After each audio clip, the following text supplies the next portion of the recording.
When his father found out the young maid was carrying Tesoro's son, an ultrasound had revealed the tiny erection. Epa, a macho even in the womb. Don Pepe insisted Tesoro marry the mother. No grandson of his was going to be born a bastard. He himself had been the product of a husband taking a fancy to the young maid, who had subsequently been turned out of the house. He and his mother had endured some tough years, memories that Don Pepe would recount with tears in his eyes. An innocent child should not have to pay the price of parental indiscretions.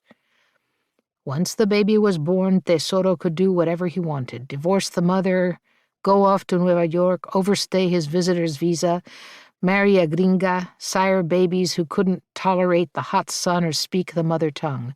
But this baby, whom Don Pepe claimed as his much more ardently than its own father, this first grandson would be brought up under his roof, a legitimate heir to the small business Don Pepe had struggled all his life to build.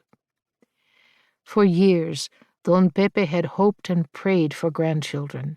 Mis nietos, he called them, as if they were debts his children owed to him. Over time, it became obvious that his daughters were not going to oblige. Now in their late 20s, they were chaste as nuns, and God forgive him, plain as puré de papa. All the good looks, unfortunately, had gone to the boy in the family, who, given his playboy ways, was never going to settle down. His wife had spoiled their son from day one. Tesoro didn't seem to be very interested in holding down a job. He had no concept of earning his wages with the sweat of his brow, as if the Bible didn't apply to him. He had said no to working at Don Pepe's farmacia, no to becoming a professional, no to anything but politics, which allowed him to strut and drink and sleep around. But in this last election, his partido had lost. So Tesoro's chances of getting a plush government job had vanished.